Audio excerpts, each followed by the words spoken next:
El Seminario Permanente para el Desarrollo Sustentable es una propuesta plural y abierta a todos los sectores, científicos, académicos y empresariales. Nacido de una reunión intergeneracional de LEED, hoy llega hasta ti, a través del Centro de Innovación y Gestión Ambiental México, en alianza con la Confederación Nacional de Cámaras de Comercio, Servicios y Turismo.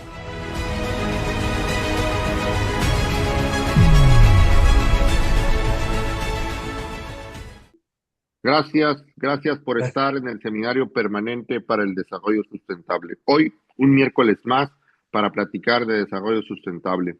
Estamos en la sesión 136, hoy 19 de noviembre de 2025. En este espacio, que la Confederación, que las cámaras de comercio, servicio y turismo del país, de México, ofrecemos junto en alianza con el Programa de Liderazgo Ambiental para el Desarrollo Sustentable, con sede en el Colmex, en el Colegio de México. Y lo hacemos a través del SIGA, del Centro de Innovación y Gestión Ambiental SIGA MX. Tengo el gusto de moderar esta sesión junto con la colega Liv Jessica Castañeda. Buenas tardes. Hola, buenas tardes. Bienvenidos sean a un miércoles más de Desarrollo Sustentable. Y con Luis Gerardo Domínguez, subdirector del SIGA y coordinador de este seminario. Luis, buenas tardes. ¿Qué tal? Muy buenas tardes, sean bienvenidos y bienvenidas. Hoy tenemos también otro Luis, de invitado, Luis Argüelles. Un saludo hasta Quintana Roo. Luis, buenas tardes. Noches para ti, tal vez. Así es, buenas noches. Por aquí ya son como las 9 p.m. Casi, ok. Bueno, en este espacio que, como ustedes saben, hemos abordado bajo el gran y gigantesco paraguas del concepto de desarrollo sustentable, hemos abordado los temas que ustedes quieran. En estas 136 horas hemos recorrido educación ambiental, cultura ambiental, aguas residuales, calidad de aire, biodiversidad, desarrollo urbano, tecnología, educación. Los temas que ustedes quieren los van a encontrar en estas 136 horas que están disponibles como un acervo libre en YouTube y en Spotify, donde podrán recordar y revisar estos temas que hemos abordado. Hoy nos vamos a acercar a a instrumentos de cómo cumplir en términos de regulación o legislación ambiental, cómo cumplir nuestras legislaciones ambientales en diferentes áreas. Déjenme decirle que buena parte de este cumplimiento se basa en nuestras capacidades de inspección y vigilancia, y esas siempre son pocas, de cualquier orden y escala de gobierno. Entonces necesitamos otras herramientas, otros instrumentos, algunos voluntarios, algunos de mercado, algunas etiquetas, algunos estímulos, certificaciones, ¿saben? Para que el público, para el ciudadano consciente y consumidor responsable distinga qué productos o servicios prefiere patrocinar con su compra, o con su consumo, o con su preferencia. Estas etiquetas, estas certificaciones pueden orientar con productos y servicios a empresas a la vez también amigables con el medio ambiente y ayudan pues a construir un ecosistema, un mercado saludable, un ecosistema que tenga fortaleza para que entonces tengamos en el horizonte la sustentabilidad. Seguro habrá certificaciones de cualquier imaginario tipo y giro, pero una que nos importa mucho son los bosques. Los bosques estos que en ocasiones son solamente para quienes vivimos en el desierto como un imaginario, como un lejano imaginario, un paisaje remoto que podemos ver en las películas o en una postal o ahora en las pantallas de los teléfonos, etcétera. Pero no siempre tenemos ese acceso. Seguro la biodiversidad está en todas partes, en el desierto, en el bosque, en la selva, y qué difícil es asimilar en la vida diaria, en la rutina, que la construcción sociocultural que hagamos está en su base original, los recursos naturales, la biodiversidad.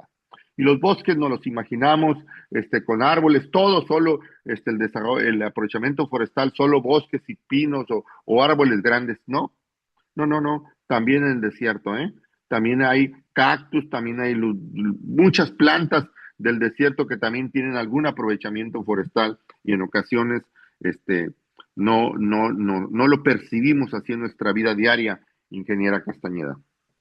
Así es, y además de eso es que una parte importante es que la mayoría del manejo forestal en México, pues los territorios pertenecen a ejidos o a comunidades donde miles de familias dependen de los bosques como su principal ingreso.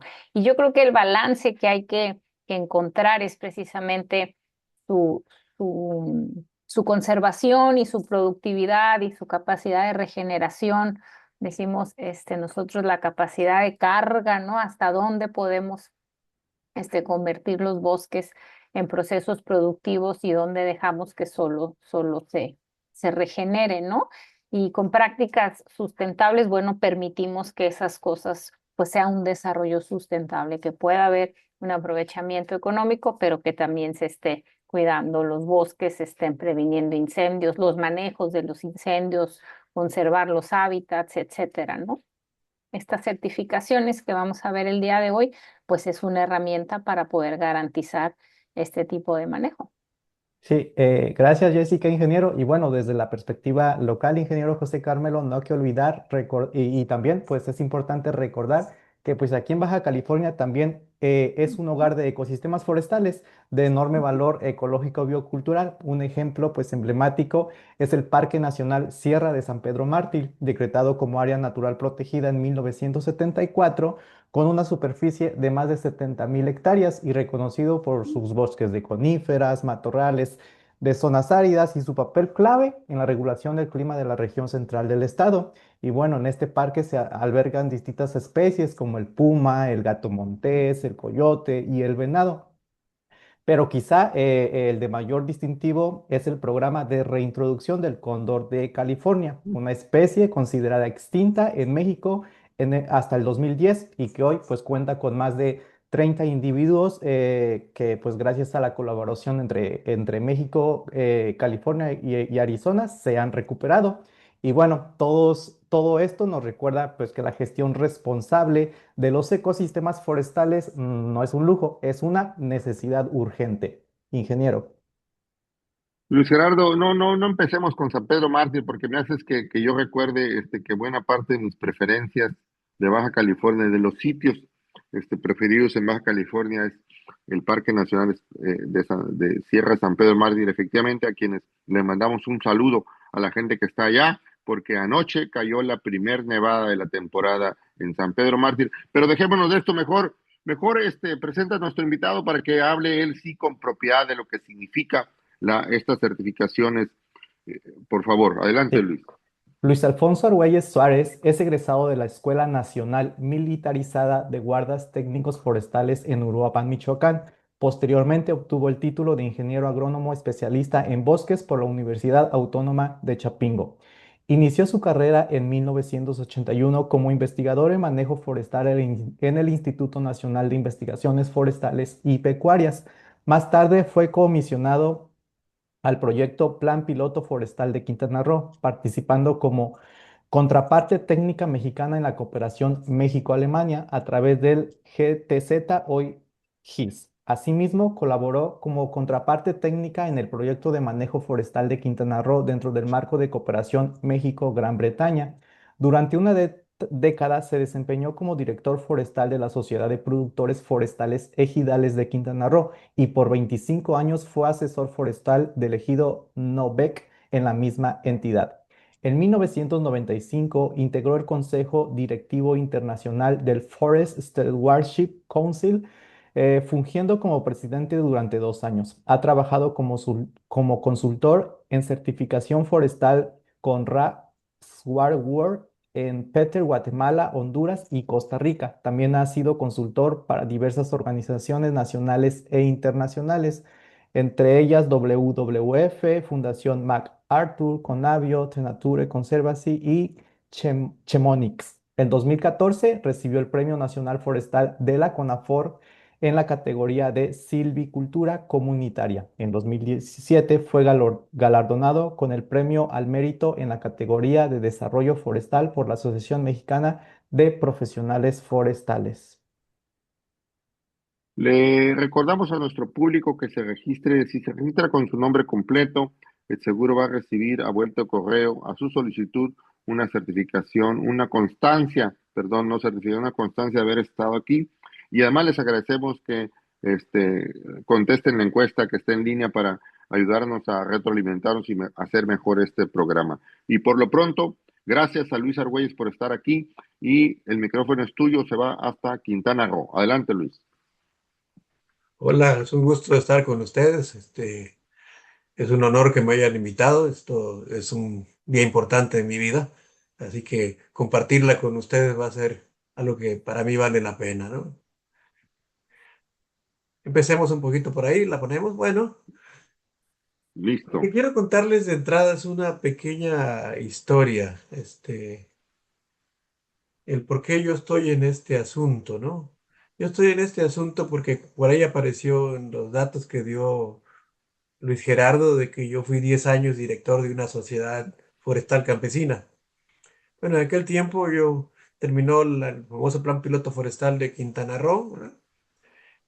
Y había que darle continuidad a ese proyecto. Y una de las formas de darle continuidad fue que se empoderaran grupos sociales con un aparato técnico que se encargara de asesorarlos. Y yo era el director de ese aparato técnico. En el caso de la Sociedad de Productores Forestales, eran 10 comunidades que producían una buena cantidad de madera. Que los cambios políticos siempre tienen sus detalles, los que tienen que cuidarse, ¿no? Y me tocó esa transición dentro de México que vivía una política nacional sustentado en concesiones forestales madereras para la gestión forestal en las distintas regiones del país. Pero eso siempre estaba a cargo de una gran compañía maderera que tenía una cuenca de abastecimiento, por llamarle así, ¿no? Y me tocó esa transición, lo que se conoció como el plan piloto, de que eso significaba trasladar la responsabilidad de la gestión forestal a las comunidades. Esa fue la gran tarea. Pero eso tenía también una serie de condiciones. Entre ellas, una de las condiciones era que eso no debería significar de ninguna manera que la industria maderera se quedara sin suministro. Entonces mi gran tarea, pues tenía dos grandes tareas, ¿no? Por un lado, encargarme de la gestión forestal necesaria para que todo estuviera en regla y estuviera la ordenación forestal y etcétera. Pero por otro lado, también tenía que asegurar que había un arreglo entre las comunidades, entre un grupo de comunidades y la industria maderera que necesitaba la madera. Llegando a esos arreglos, mi gran tarea era organizar la cadena de suministro para que llegaran 20-30 mil metros cúbicos de madera a la empresa. Y ese era un círculo que vivió así varios años, hasta que México ingresó al GATT, a este sistema internacional de aranceles. Y una de las cosas que suceden ahí es que no soy un versado jurídico ni nada por el estilo, pero el efecto sí lo conocí. El asunto es que al estudiar al sector forestal mexicano, el GATT llega a la conclusión de que el gobierno mexicano hacía efecto dumping con la industria maderera, porque la mayoría era propiedad del gobierno, era paraestatal. Era mi caso también, yo proveía madera para una paraestatal que se llamaba Maderas Industrializadas de Quintana Roo, micro, ¿no? Que producía un triplay, un plywood de caoba de altísima calidad, ¿no? Y no había problemas de comercialización aparentemente. Pero cuando México ingresa al GATT, empiezan los problemas. ¿Cuál fue el problema? El problema es que México se ve obligado el gobierno mexicano se ve obligado a vender las paraestatales. Y no todos los que compraron las paraestatales lograron una buena gestión. Fue el caso particular de la empresa micro con la que teníamos las relaciones comerciales nosotros. Fue un caos. La empresa realmente quebró. Entonces imagínense 3.000 familias, 10 comunidades bajo mi responsabilidad y buscar la venta de la madera porque la economía era compartida, una parte del tiempo, la mitad del año, un poquito más, tal vez 8 meses eran dedicados al trabajo de la madera y otros 4 o 5 meses dedicados al trabajo de la extracción de chicle. O sea, yo trabajaba en una economía forestal. Entonces imagínense el impacto que tuvo que cerraran la compañía con la que teníamos negocios. O sea, nos vimos obligados a buscar otros horizontes en términos de mercado. Y así fue como tocamos puertas en Alemania, pues la conexión que ya tenía por el proyecto de cooperación alemana, ¿no?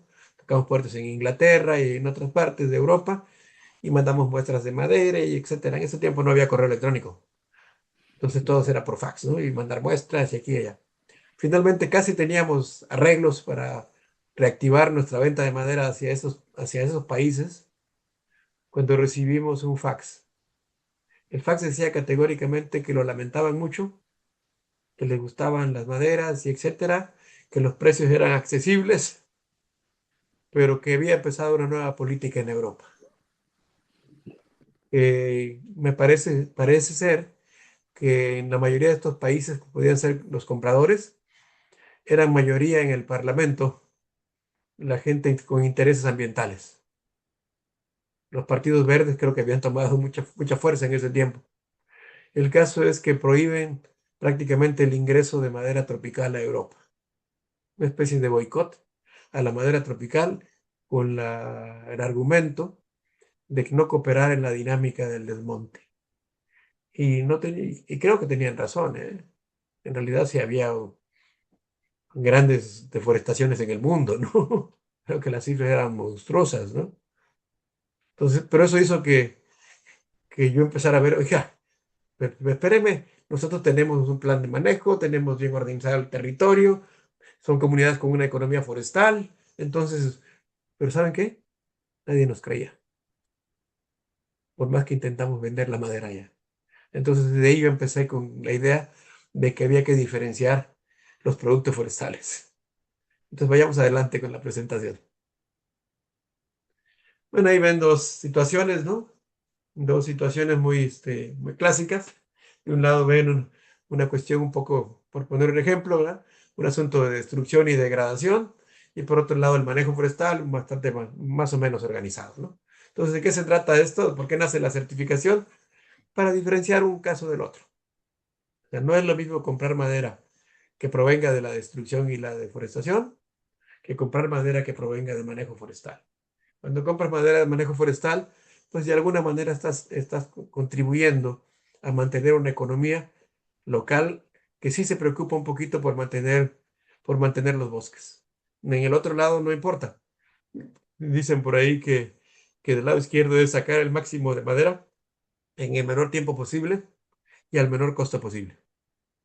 Y del lado contrario hay costos que del otro lado no hay, como es encargarse de ver que se regeneren los bosques, ¿verdad? Que se mantengan bien los caminos, ¿verdad? Que se protejan los incendios, etcétera, ¿no? Entonces, diferenciar la madera es lo que hace que surja el tema de la certificación forestal. Pero antes que cambie la lámina, justamente esto de diferenciar hizo que se interesaran muchos cuando el boicot de la madera tropical de Europa no funcionó. Salió todo lo contrario. ¿Qué es todo lo contrario? Compañías enteras que tenían territorios forestales cambiaron el uso del suelo para decir, bueno, nos hacemos ganaderos, ¿no? O nos hacemos cultivos industriales, no sé, de los que fueron de la época, ¿no? ¿Sí? Entonces la deforestación aumentó y tuvieron que echar marcha atrás, pero con un tema.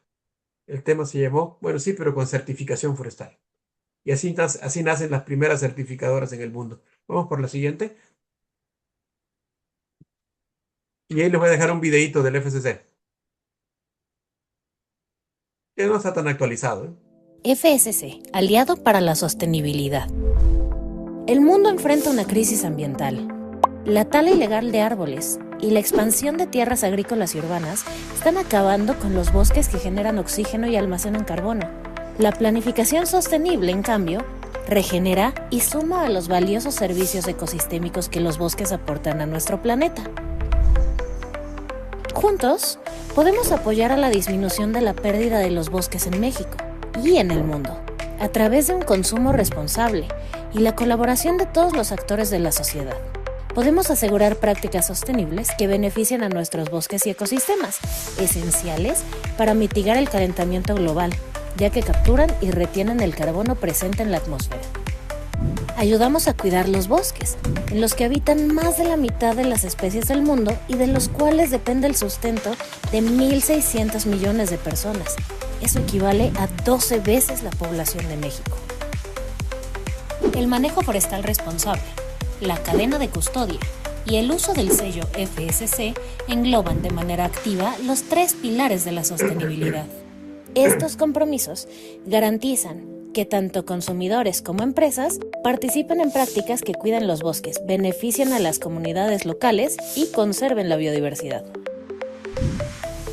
Con FSC, cada decisión apoya una cadena de valor que respalde ecosistemas saludables y una biosfera floreciente. La elección de productos de origen sostenible crea bosques resilientes para el futuro, combatiendo al mismo tiempo la deforestación, por la que anualmente se pierden más de 12 millones de hectáreas de bosque.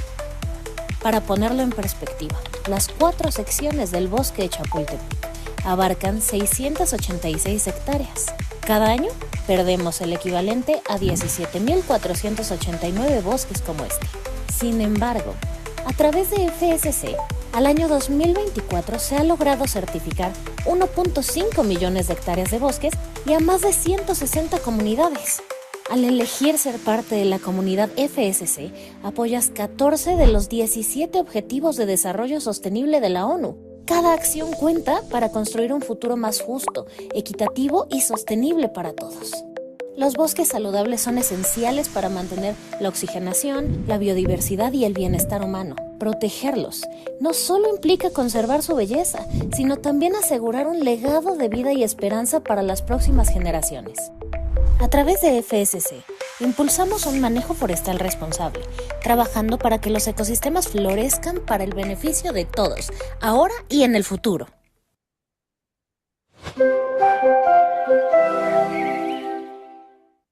Vayamos por la otra. Bueno, ahora, ¿qué es esto del FCC?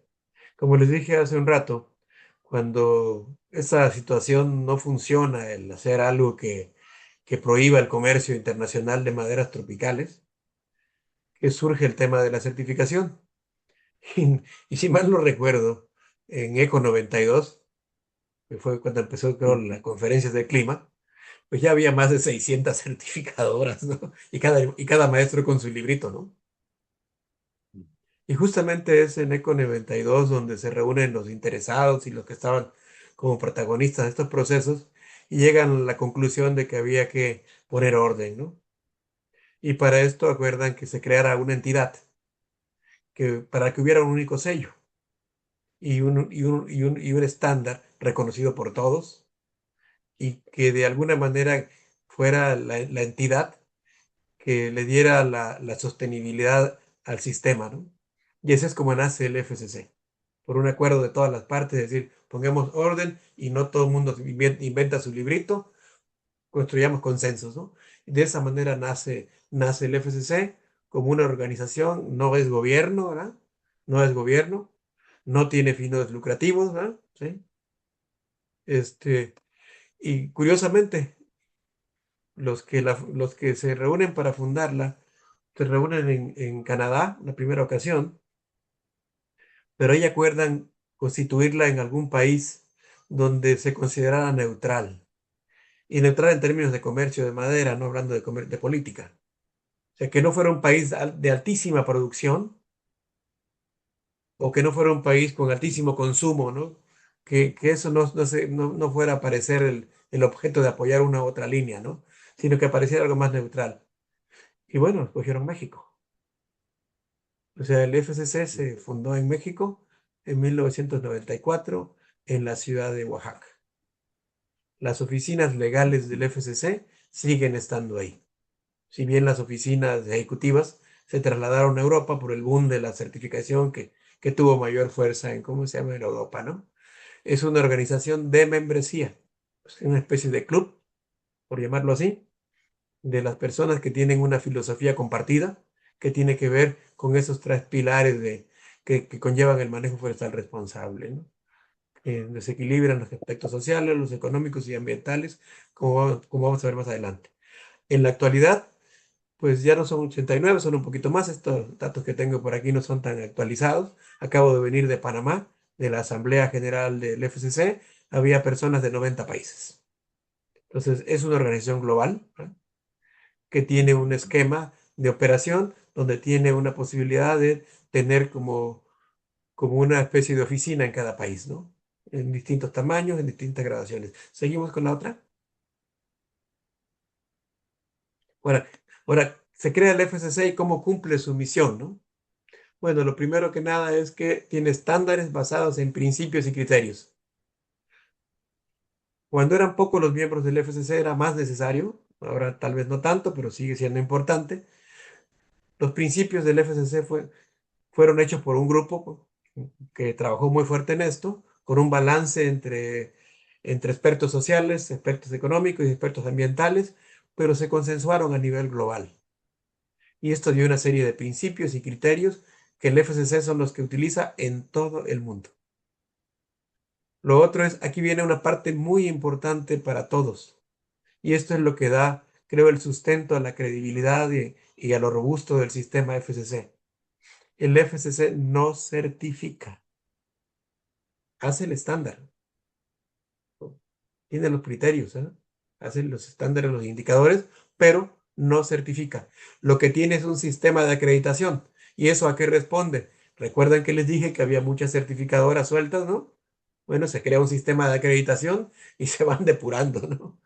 Y finalmente hay en el sistema FCC un poco más de 40 certificadoras en el mundo, ¿no? Acreditadas por el FCC, y esas son las que evalúan y certifican, no es el FCC. Pero a diferencia de la mayoría de los que están aquí, que estuvieron o terminaron la universidad, les consiguieron el título o conseguimos el título, y algunos no volvimos jamás, y otros vuelven nada más a la fiesta que se hacen cada 5 años, 10 años, cada que se reúne la generación, ¿no? Y lo hacen porque tienen muchas ganas de verse las caras, ¿no? Y de compartir buenos momentos en la vida, ¿no? En el FCC no es así.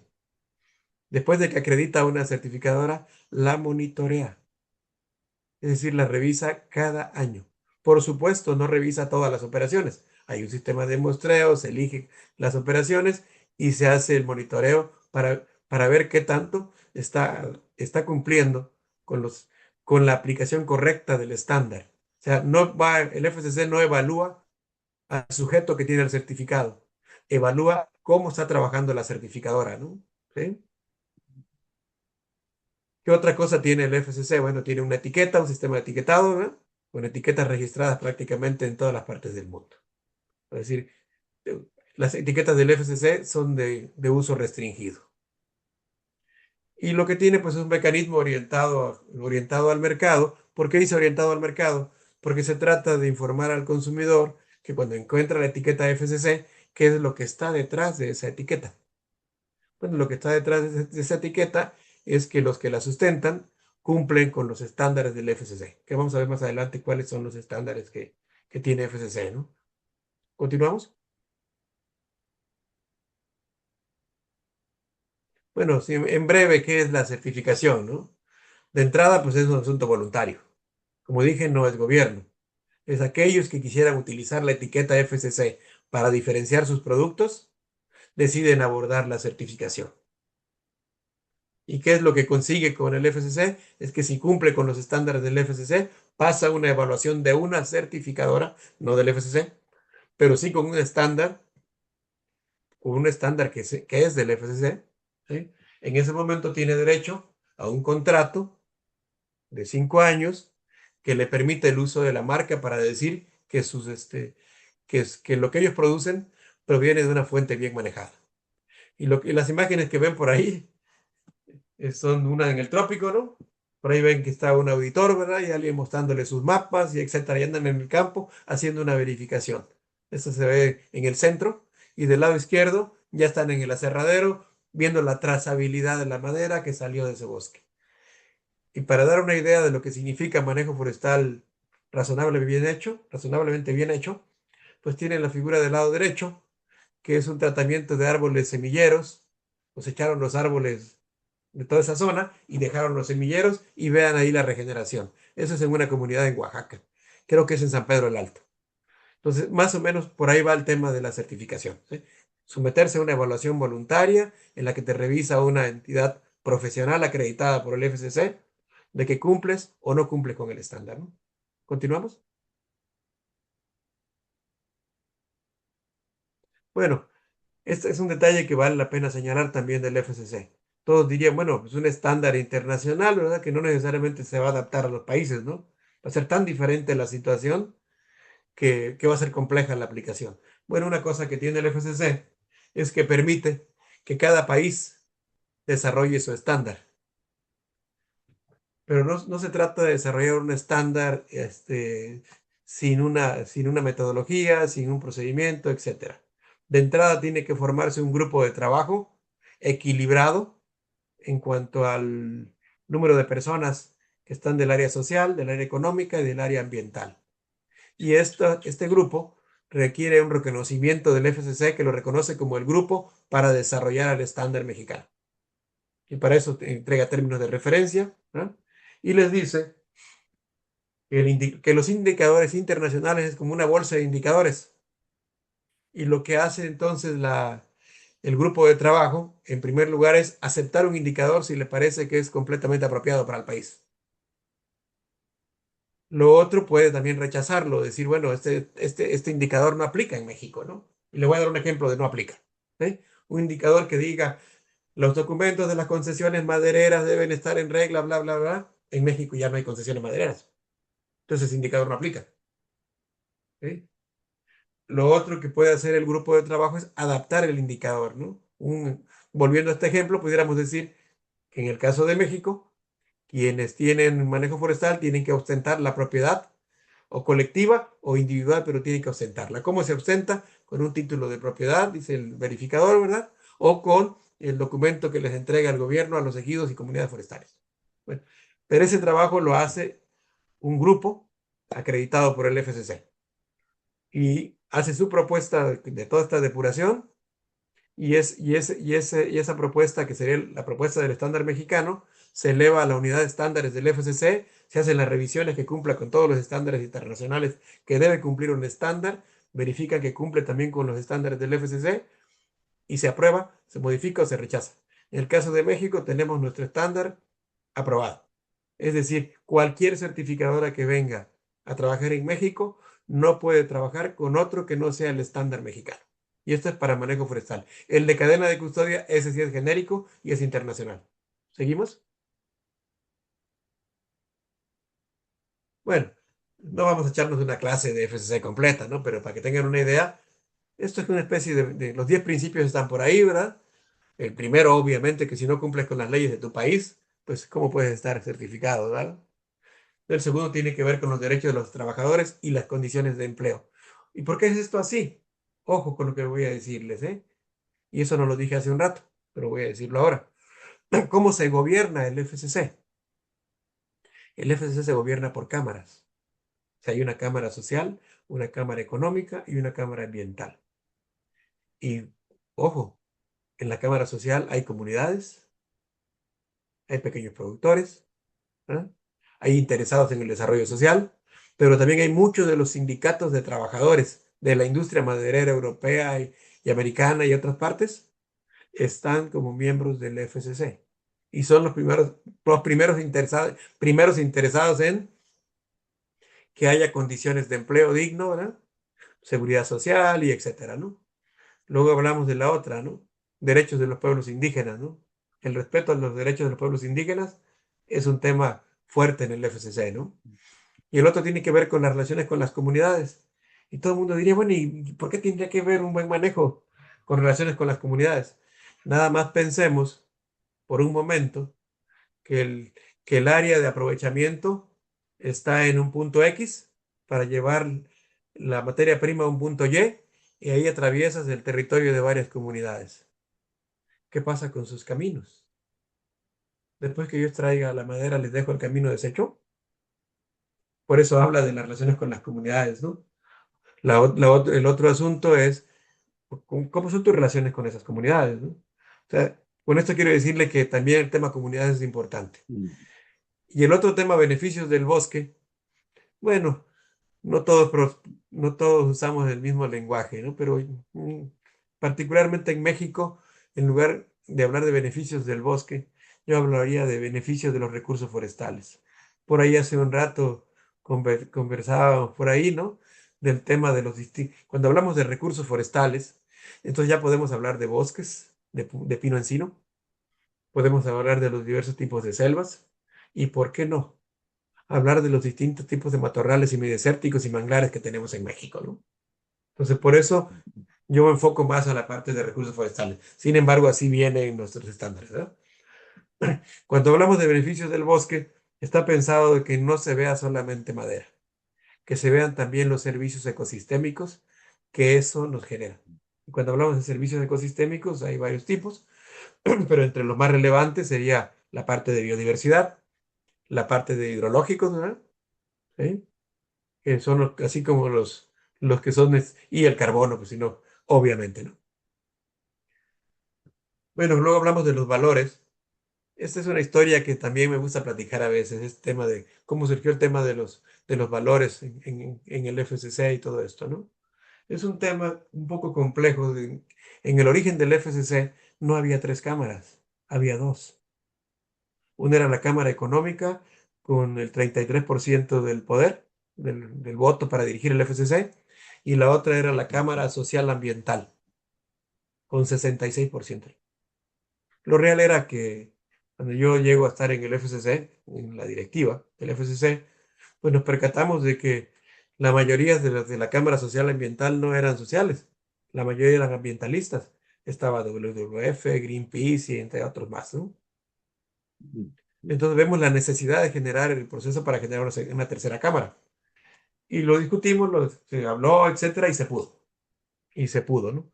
Pero lo importante de todo esto de los valores es que la presión era muy fuerte había una moratoria, me parece, que imponían pues, la mayoría del FCC, por la Cámara Social Ambiental, predominaba la cuestión ambiental, hacen una moratoria que no permitiera otra vez lo que llamaban la certificación de los bosques primarios, ¿no?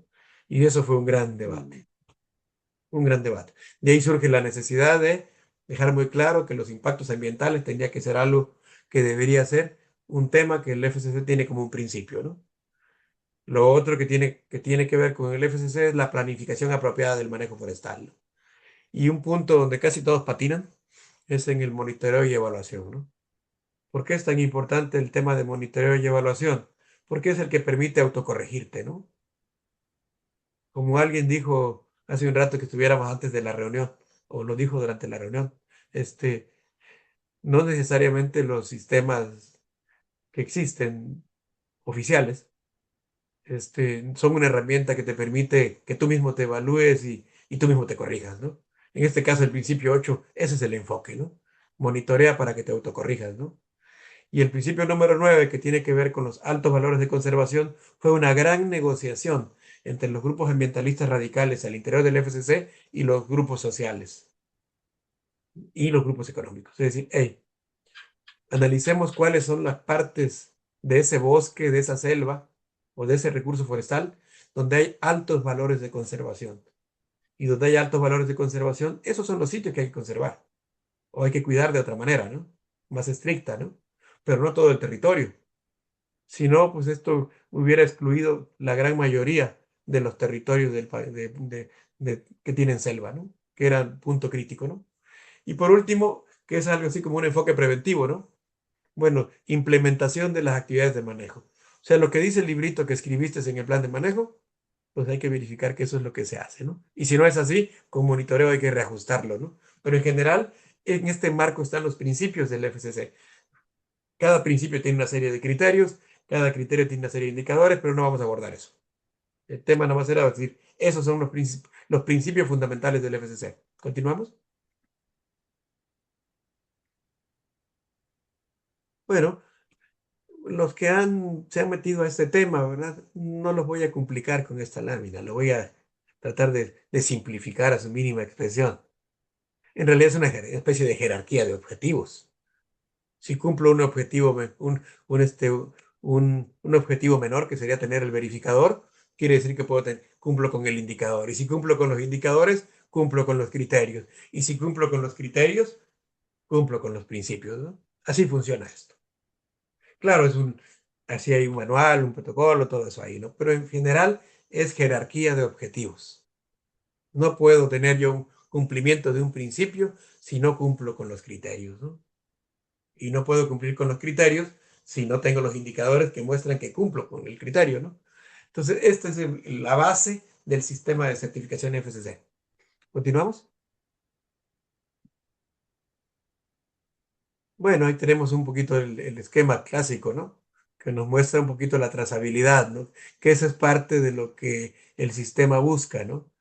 Que por un lado encontraremos que el que tiene un bosque tiene un certificado de manejo forestal responsable si aplica en la evaluación del estándar por una entidad certificadora acreditada por el FSC y tiene derecho al uso de la marca.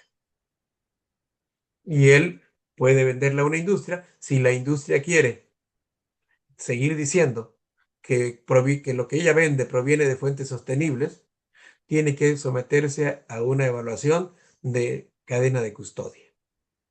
¿Y qué es la cadena de custodias? También simplifiquémoslo, ¿no? Para que esto sea comestible. En realidad es cuánta materia prima entra, cuánta merma en el proceso y cuánto producto puedo facturar que proviene de la fuente sostenible. Así de simple. Claro, hay muchas más cosas, ¿no? Que es el bienestar de los trabajadores y todo aquello, ¿no? Pero el fundamento más importante es este. No puede, por ejemplo, un aserradero, si compra 100 metros cúbicos de materia prima, no puede decir que va a vender 100 metros cúbicos de tabla, ¿no? ¿Y qué pasó con el acerrín, no? ¿Y qué pasó con lo que sanearon, verdad? Pues a lo mejor bien le va si es 60, 65, no sé, depende de la eficiencia del aserradero. Pero eso es lo que se verifica cuando se hace un análisis de cadena de custodia. ¿Cuánto puede vender con cargo a lo que está comprando y según la eficiencia de su propio proceso? ¿Sí? Y al final de la cadena, pues tenemos los que son distribuidores, los que no transforman, perdón, quien transforma requiere un certificado de cadena de custodia de nosotros, si quiere usar el logotipo de FSC. Ahora, quienes distribuyen y no transforman, esos no requieren una evaluación de certificación del FSC. Pero si quieren decir en su propaganda, en su marketing, que ellos venden productos certificados FSC, sí requieren un contrato de uso de marca con nosotros que nos permite monitorear que eso sea cierto, ¿no? Pero no es una evaluación, es un sistema más simple, ¿verdad?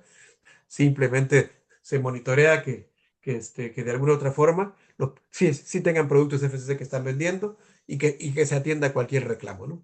En resumen, este es el sistema FSC. ¿Seguimos? Ahora, ¿cómo andamos en el FSC en el mundo, no? ¿Sí? Bueno, por ahí pueden ver las cifras, ¿no? Lo que interesa, creo que ver por ahí, hablamos de 40 entidades de certificación que están operando a nivel mundial. Hay 40 ahorita porque hay otras, pero están suspendidas. Y cuando están suspendidos no aparecen en esto, ¿no? ¿Sí? Vemos por ahí que hay 67,000 empresas en el sistema, ¿no? Que tienen cadena de custodia. Que pueden comprar materia prima, la transforman en productos y las venden, ¿no? Y en cuanto a licencias para uso de marca, que son los que me refería, que no transforman, vemos que hay 1,700. Esos en números muy generales, el FCC, hay más de 160 millones de hectáreas certificadas en el mundo y cosas así, ¿no? Vamos con la otra.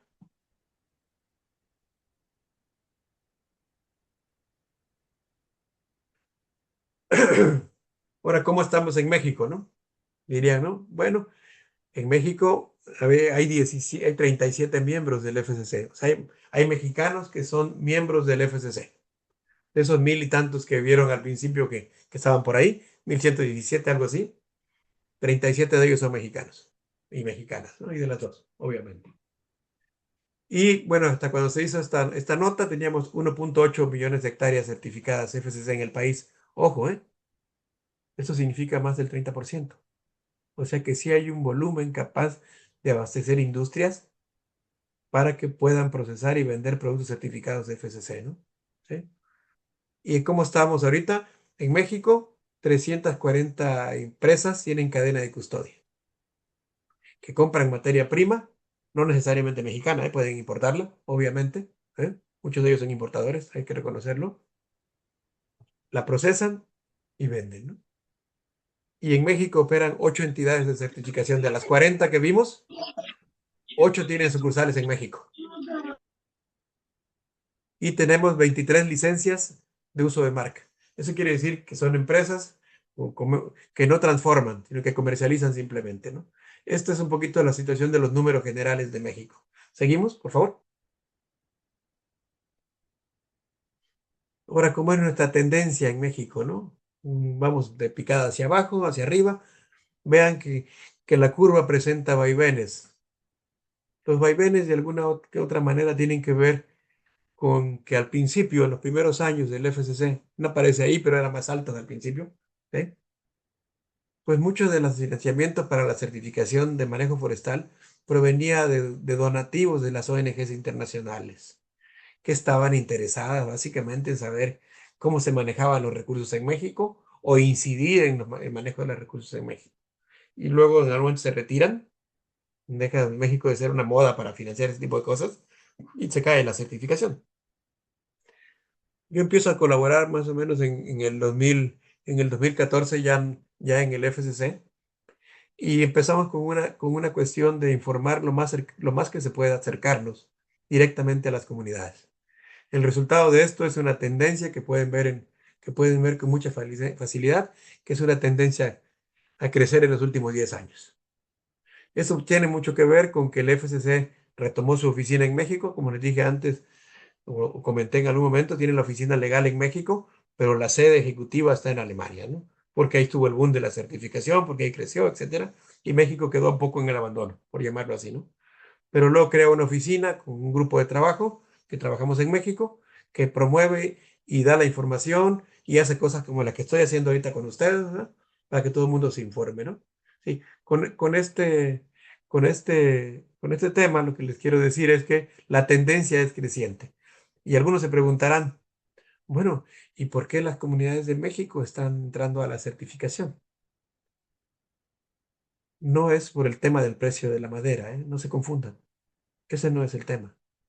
El tema es diferenciar que tu madera no proviene de un origen de dudosa procedencia, por llamarle así, ¿verdad? Asegurarte que yo, si tengo FCC, puedes comprar conmigo con confianza, que no te voy a meter en problemas, por un lado. Pero hacia adentro de las comunidades, recordemos que México es un país donde la mayoría de la propiedad de los recursos forestales son comunitarios, o son de ejidos, o son de comunidades agrarias indígenas, ¿no? Pues el sistema FCC le sirve mucho para mejorar su rendición de cuentas. Cuando saben que pasó la auditoría del FCC, la comunidad, saben que se está cumpliendo con las leyes. O sea, es decir, el permiso forestal está en regla, los trámites legales están en regla, ¿verdad? Tenemos orden en la casa. Los pagos fiscales están en regla, ¿verdad? ¿Eh? Estamos cumpliendo con la ley. Y no me están preguntando, pero en algunas comunidades, en algunas auditorías anuales ha aparecido que algo anda pendiente de pagos fiscales porque no tienen el papel que acredita que tienen todo en regla, revisan y encuentran que hay que pagar, ¿no? Entonces, les sirve mucho para el tema de rendición de cuentas a las comunidades también, ¿no? Bueno, esa es la tendencia en México, es una tendencia creciente en la parte de manejo forestal. Dije que andamos cerca del 30% del territorio con permisos forestales en México, que ya están en el sistema FCC. ¿Seguimos? El de cadena de custodia es más sorprendente, ¿verdad? Vean que al inicio, pues no se ve mucho.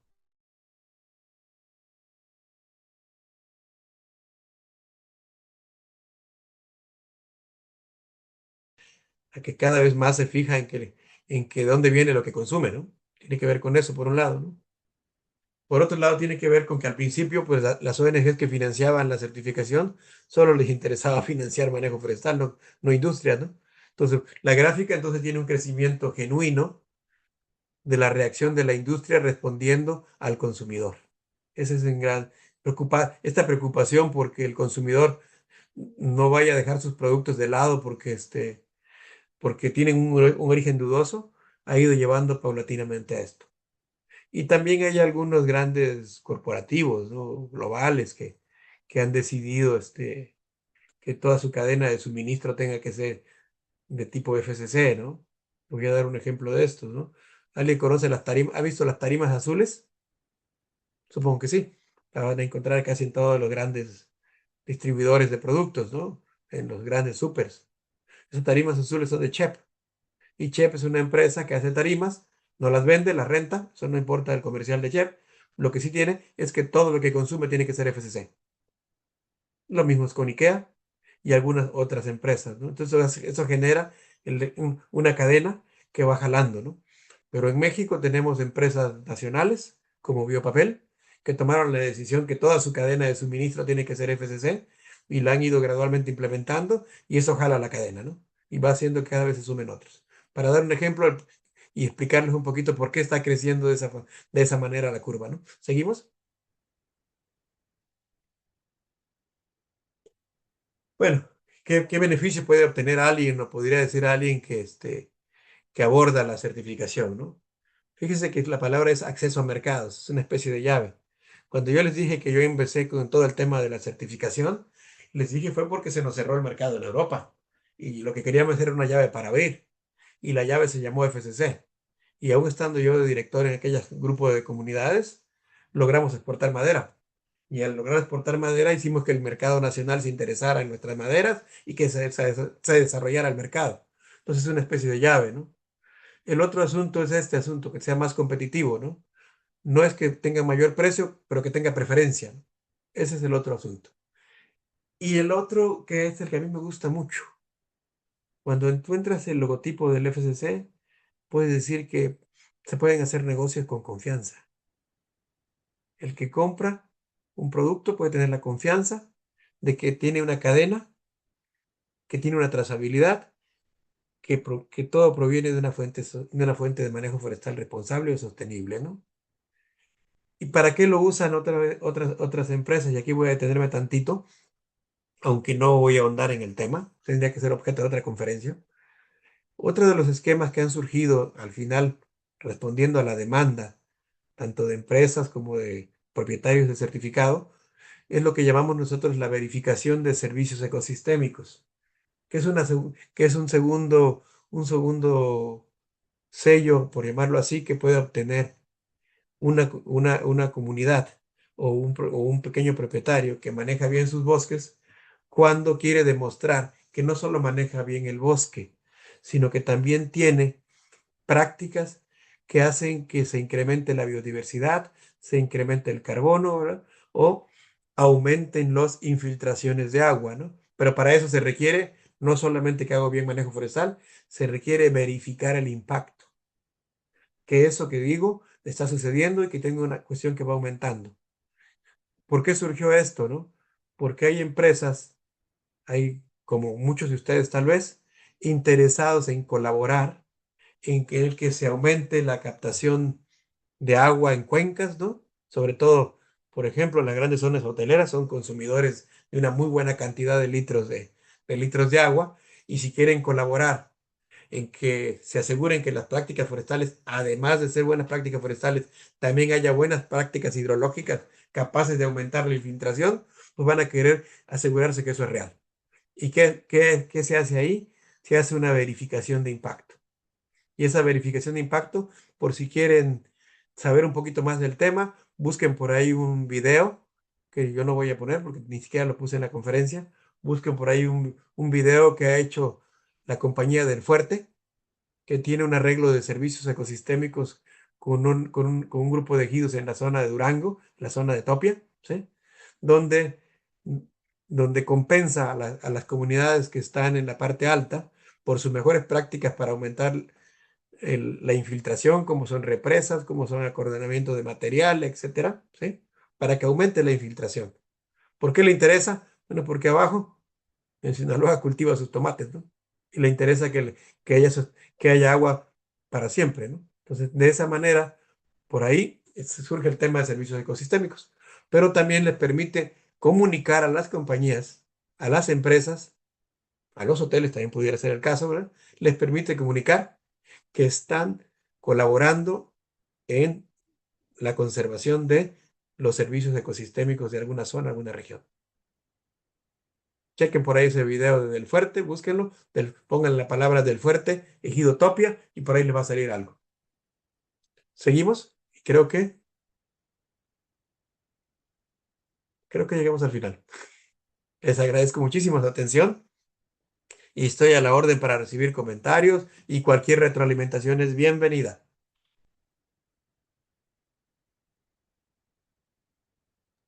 Ingeniero, tiene su micrófono apagado.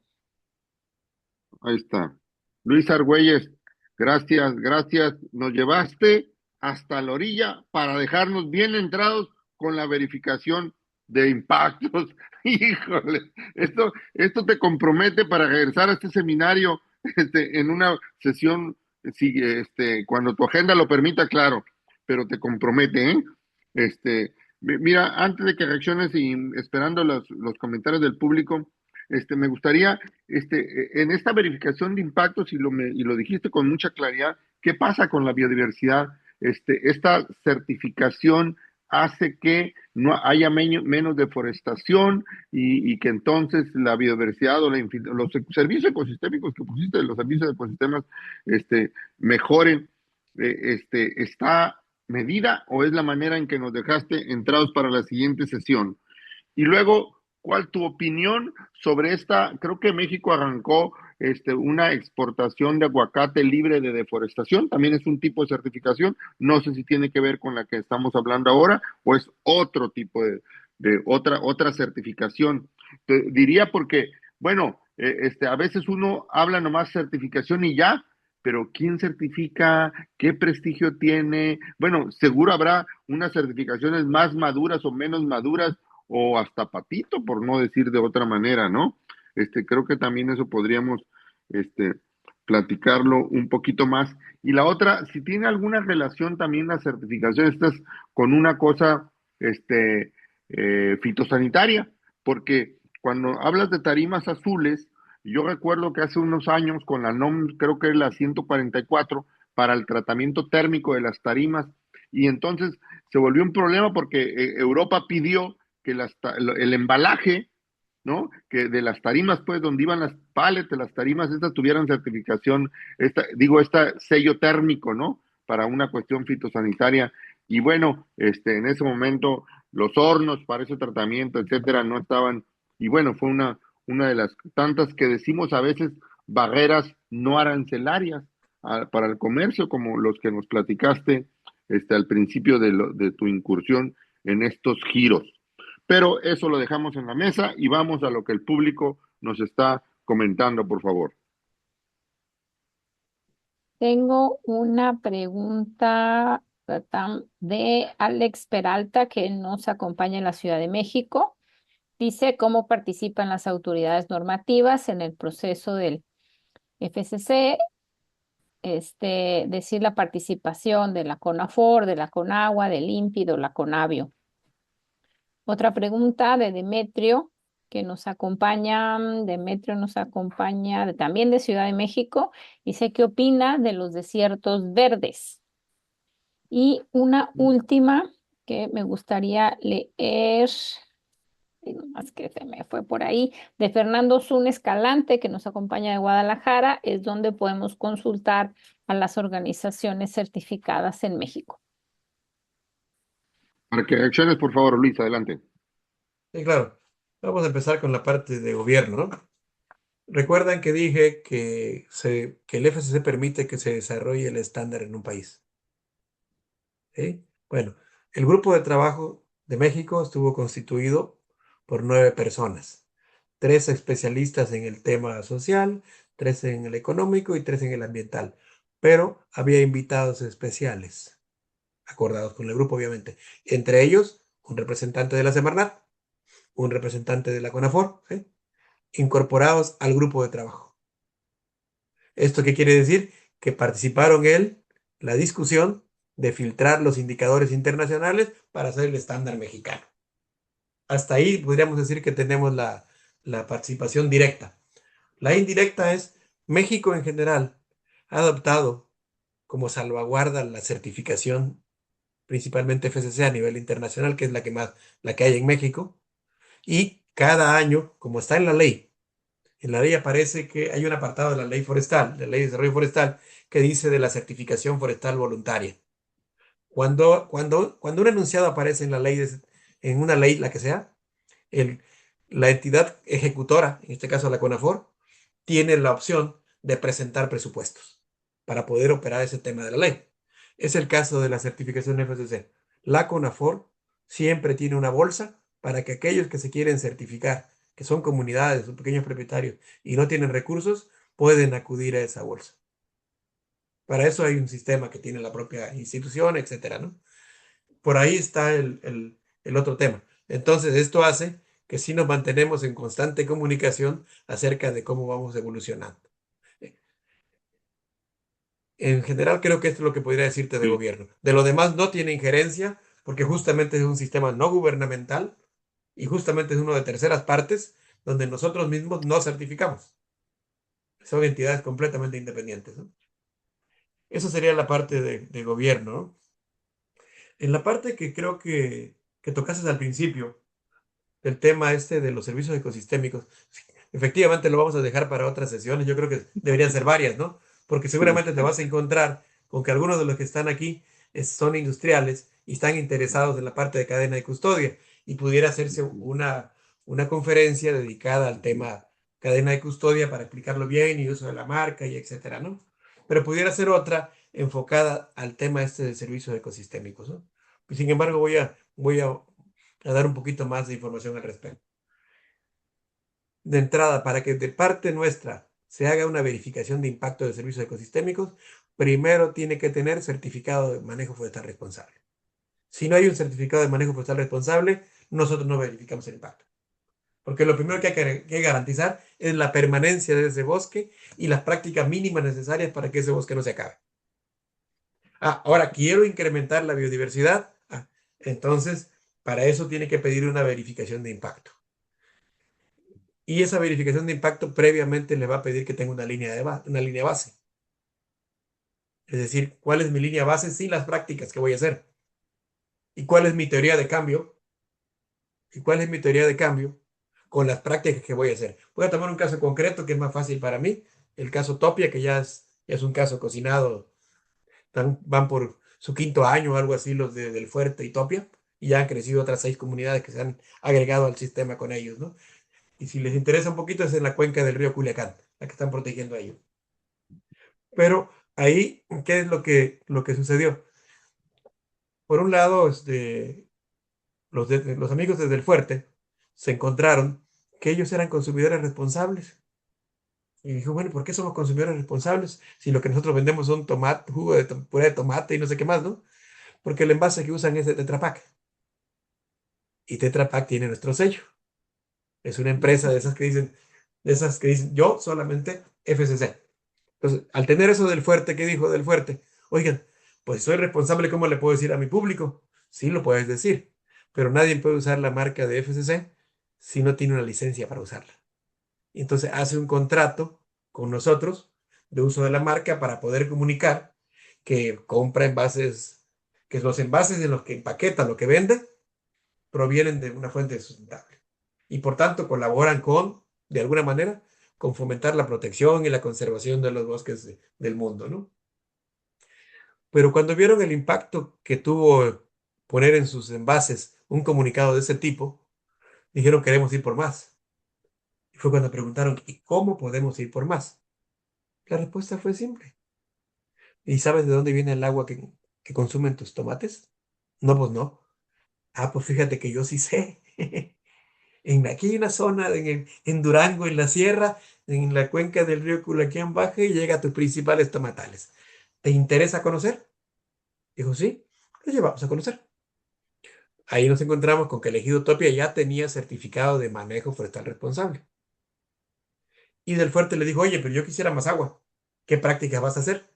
Y ahí surge la discusión de, bueno, tengo que hacer tantas represas, tengo que acordonar de distinta manera ¿cómo se llama? Todo el material que se queda de residuo para que detenga las escorrentías, ¿verdad? Tengo que dejar algunas zonas alrededor de los manantiales que ya no voy a aprovechar, ¿verdad? Y cosas como esas, ¿no? ¿Sí? Entonces dice, bueno, eso significa que hay un presupuesto. Y del Fuerte decide patrocinar. Es un patrocinio.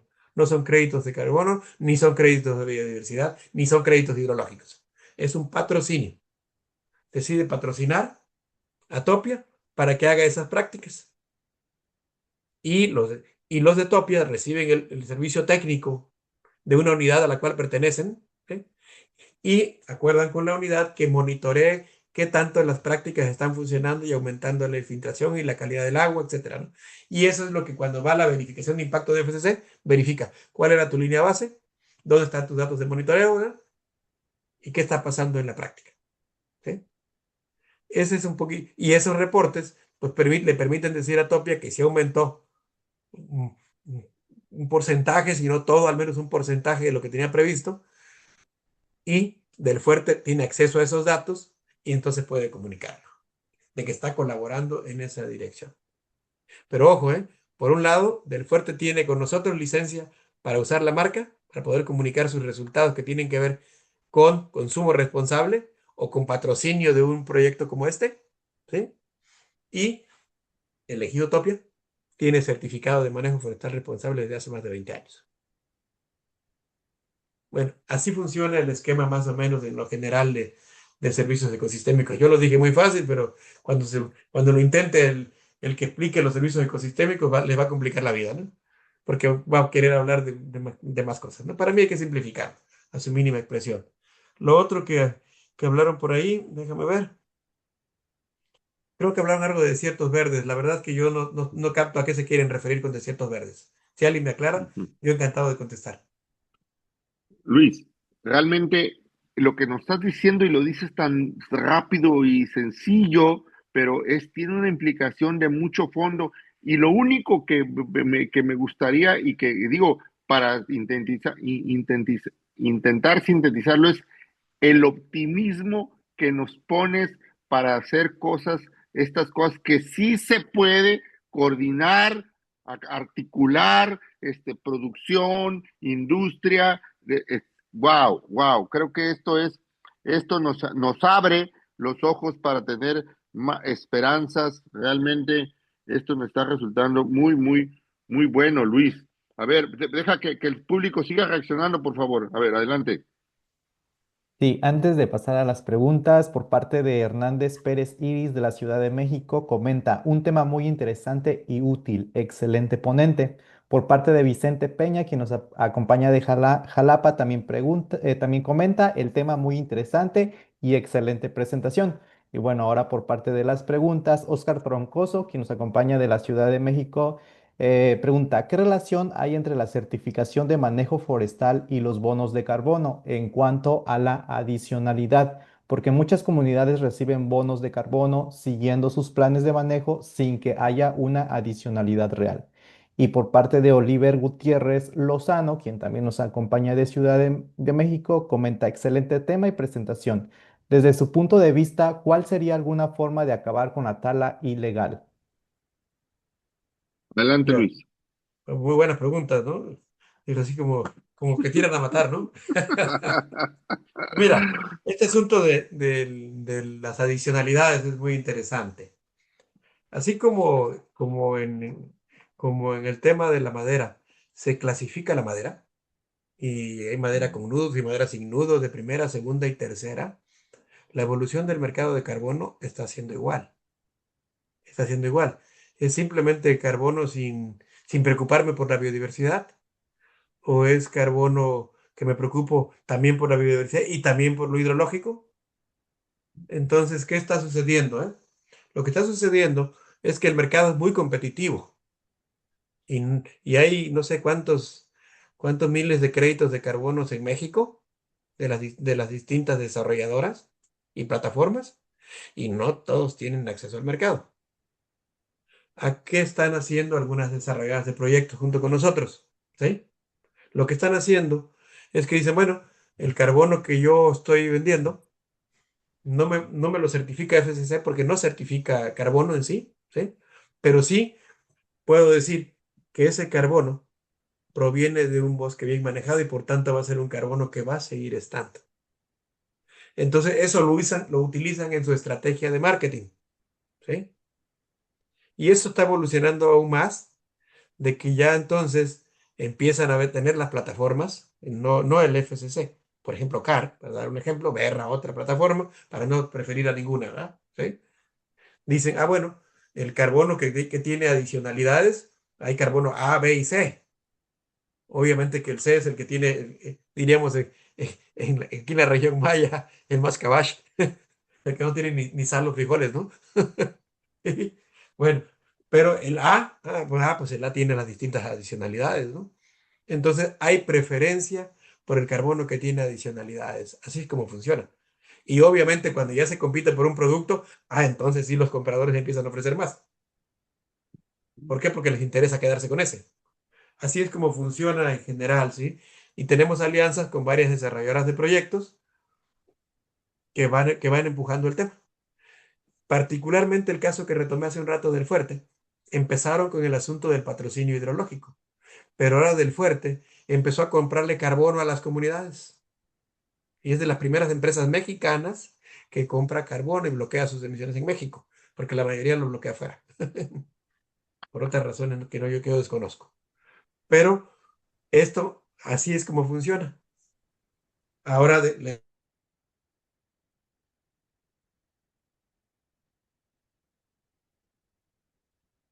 dar los caudales de agua que necesita, ¿no? Entonces, así es como se está usando en la práctica, ¿sí? Entonces, tampoco puedo decirte que te va a aumentar un porcentaje del precio. No, lo que sucede es que es carbono de mayor calidad. Es como si vendieras madera de primera y de segunda, ¿no? Más o menos así es como está evolucionando el tema del carbono, ¿no? En el otro que hablas de la tala ilegal, pues justamente pones el dedo en la llaga. Pones el dedo en la llaga al decir, bueno, si no ¿para qué te sirve el FCC? Para que muestre que tu madera no viene de tala ilegal, ¿sí? Para que muestre que hay una trazabilidad, que si yo soy un fabricante, no sé, pensemos de pisos, ¿sí? Bueno, yo vendo tal cantidad X de, ¿cómo se llama?, de pisos, pero porque compro una cantidad suficiente de madera que me permite producir esto y proviene de estas fuentes. Entonces, así es como funcionaría el tema de la tala ilegal. Y nuestro sueño es justamente que logremos que cada vez más sean las industrias que se vayan adheriendo al sistema. ¿Cuáles industrias? Las que no quieren ser acusadas de tala ilegal. Y eso tiene que ver con la imagen corporativa. Así es como funciona esto, ¿no? Oh, gracias, Luis. Fíjate que con las tentaciones que pusiste del fuerte y cómo aguas arriba, cuenca arriba, está protegiendo el agua de sus tomates, por decirlo de manera muy simple.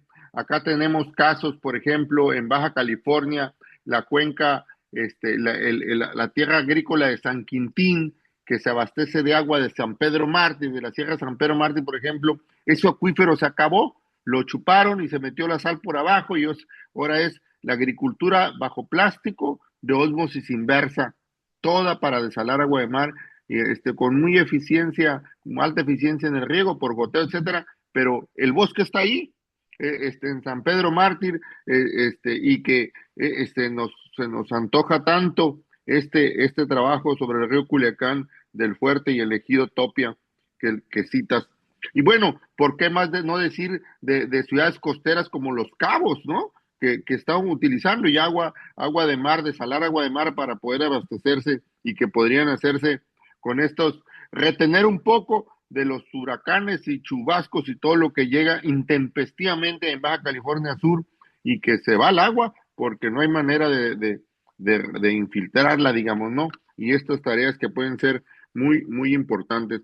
Pero bueno, tenemos del público, por favor. A ver, Sí, tenemos más preguntas. Tenemos sí, una de claro. Reynold Fierros Mateo, que nos acompaña de Chiapas, y dice, ¿realmente los ejidos y comunidades de México obtienen un valor agregado en la venta de sus productos derivados del bosque por estar certificados? ¿O es una parte débil que debe fortalecerse? Y tenemos dos preguntas de María Eugenia González, que nos acompaña de Monterrey. Y se considera de la inseguridad que ha sido un obstáculo para el manejo y en general la gestión de recursos forestales sostenibles en México. Estoy pensando en la zona de Michoacán, de Durango, etcétera.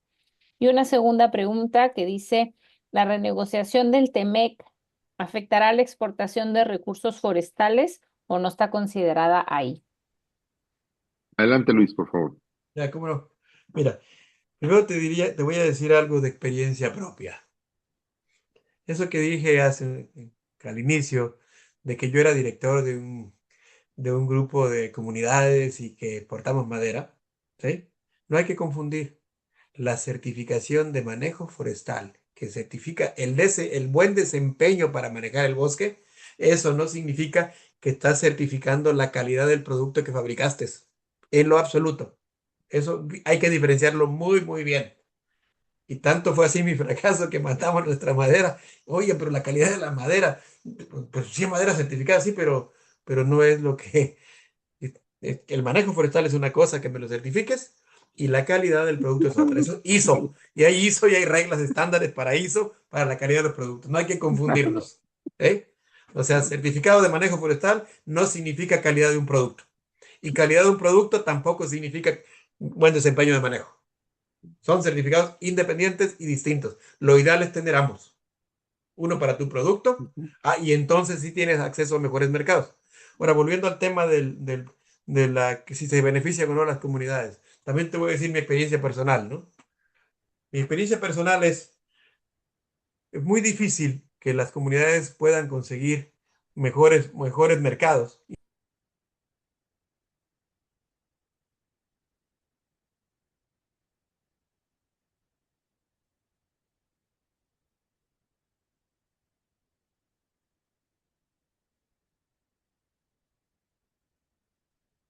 Condiciones.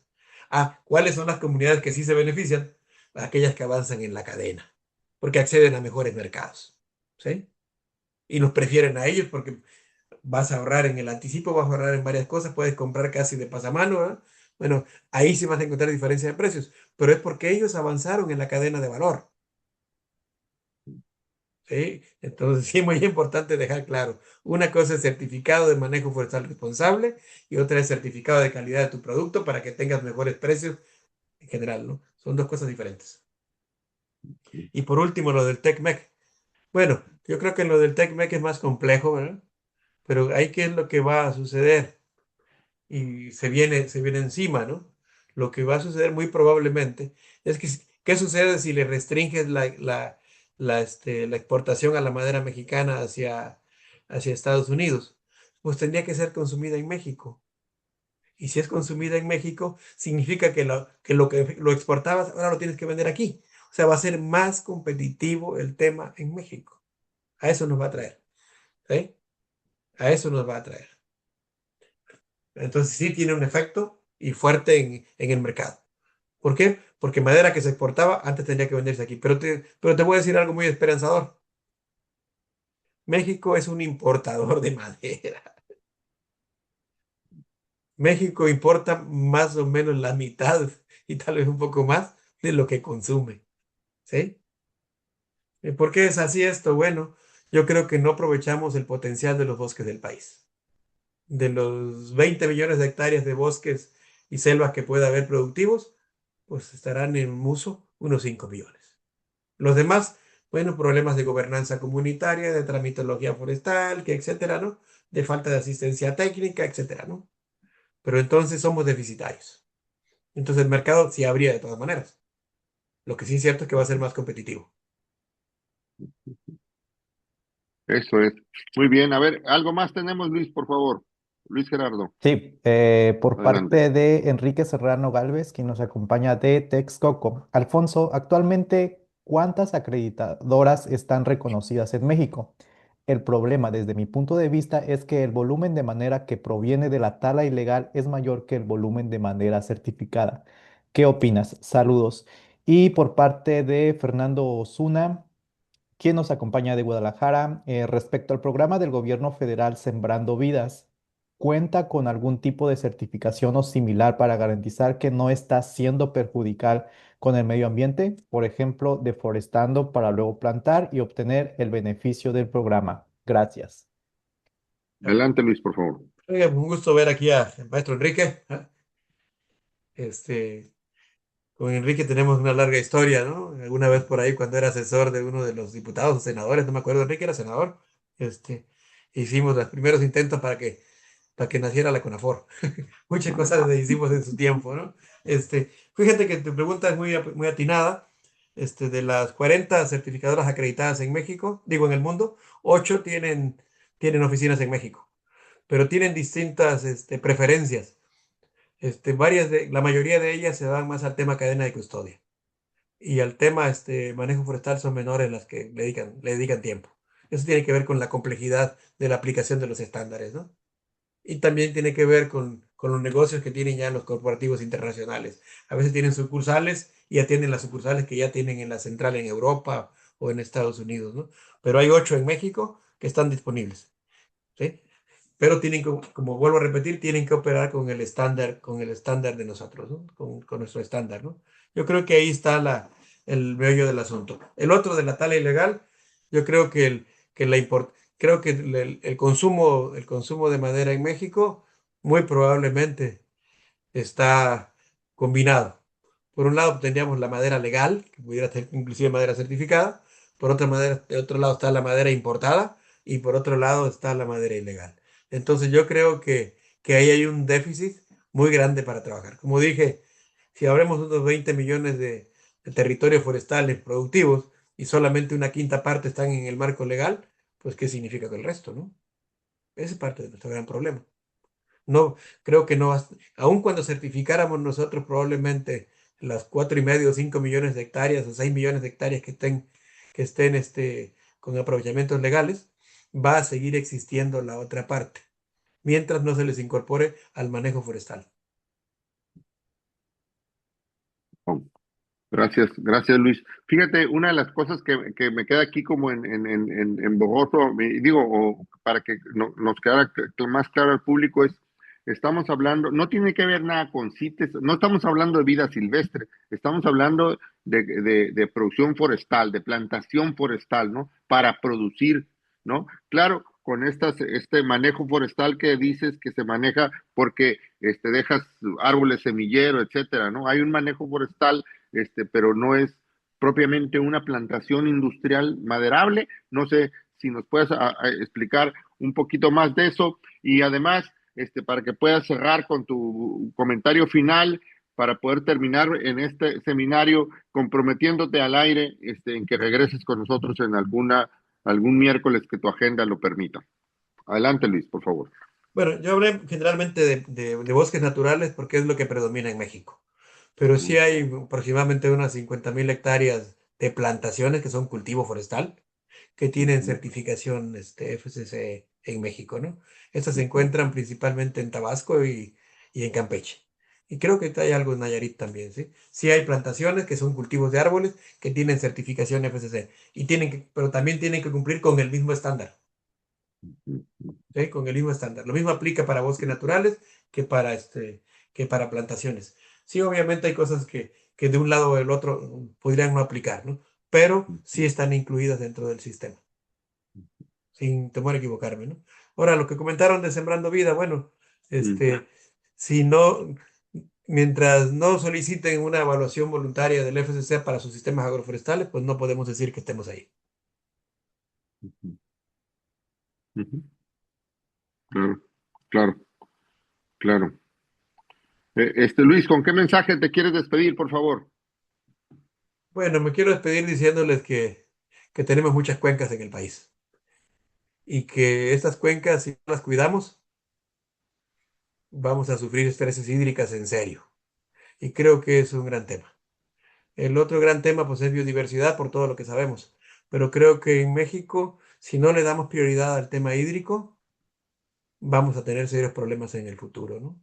Y creo que lo que nos enseña este abordaje que se hizo con Topi y del Fuerte es que se escaló de haber empezado con 7,000 hectáreas de una comunidad. Ahora ya hay 6 comunidades con un poco más de 50,000 hectáreas en la cuenca del río Culiacán. Y el otro mensaje quiere decir, no basta con que haya producción forestal sostenible. Ese ingreso no es suficiente para asegurarnos que la población está súper interesada en todas las mejores prácticas. Por eso es tan importante aumentar o diversificar el ingreso de las comunidades a través de este tema de los servicios ecosistémicos, que pudieran ser los créditos de carbono o pudieran ser los patrocinios, como estamos hablando, donde directamente entre empresas, asociaciones de hoteleros, organizaciones de los distritos. Recién vengo de una reunión en la que estuve con varios distritos de riego, y estuvimos hablando del tema. Y así como ahorita me comprometí, nos comprometimos a ir a algunos distritos a platicar el tema, ¿no? Muy bien. Luis, muchísimas gracias. Ha sido no solamente tu manifiesta expertise en esto, sino tu método tan didáctico de hacernos entender a los que no sabemos del tema. Estamos muy, muy agradecidos con tu exposición aquí y esperamos que tu agenda te permita estar en un seminario más, en otra sesión de este miércoles, que entre Luis Gerardo y tú puedan agendar y nos disfrutemos otra de tus presentaciones en este seminario. Pues nos vemos en la próxima. Fue un placer estar con ustedes. Muchas gracias, muchas gracias. Y a Hasta quienes luego. a quienes nos acompañaron en este seminario permanente para el desarrollo sustentable, recuerde que aquí nos vemos miércoles a miércoles a las 20 horas de horario del centro y a las 6 de la tarde horario del Pacífico. Hasta luego.